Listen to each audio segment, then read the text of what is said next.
The first step to all healing is to find acceptance that a being exists within a routine, traumatic cycle.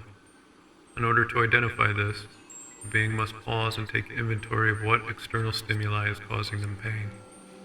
This will act as the tip of an iceberg to a being's trauma, concluding the first step in discovering a being's healing journey. This healing journey will be like unraveling a massive knot. It will take time, patience, and persistence.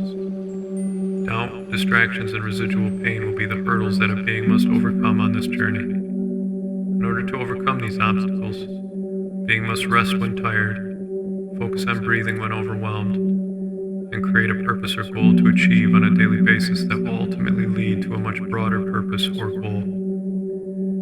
When a being is riddled with doubt, a being must meditate, pray, or spend time quietly doing something of that nature. Spending as much time as needed in nature is highly recommended. This will calm the mind and release a small amount of doubt. The doubt is like that of a balloon releasing air. It will slowly dwindle, but will quickly fill. So a being must be persistent in order to overcome the mind and its desire to protect itself of fear. Distractions will come in many forms depending on the being and their preferences. These distractions will be unrelenting and frequent throughout the being's journey. If complete isolation is necessary for the being to avoid these distractions, then the being must commit to isolation. If the being is aware when they are distracted and has the will to interrupt each occurrence, then isolation is unnecessary. Sometimes distractions are like a reprieve from the entropy of the spirit that occurs when focused too heavily on healing. But like all things, balance is the key to this journey. A being must never feel ashamed or guilt when giving in or failing to resist these distractions.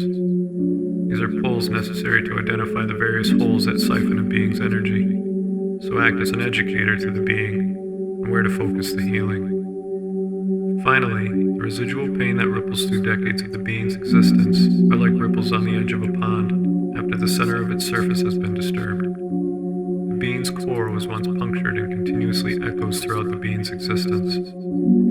This residual pain acts as a trail back to the source of where and what punctured the being. It is the utmost importance to acknowledge and accept this pain in order to follow its signature back to the source. The being must surrender to this pain and allow it to manifest into the being's reality as truth. This will be the most difficult part of the being's healing journey and indicate the start of transformation. The pain locked inside the being will then pour as if opening the floodgates, and crying will be the being's response to acceptance. The being must allow the tears to carry the trauma out of them, and mustn't slip into a state of addiction to sorrow.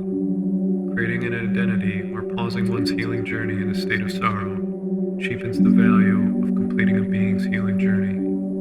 A being is infinitely more valuable than a state of sorrow or victim mindset. A being must embrace the feelings that arise and release them just as easily.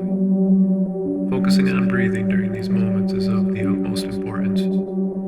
Slow, steady, deep breaths will anchor the being while the emotions flood the body and mind.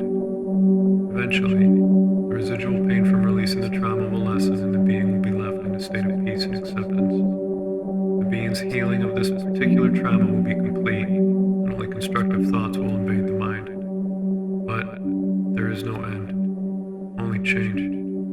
This process must be repeated every time a being feels pain from external stimuli or becomes aware of any negative thought patterns.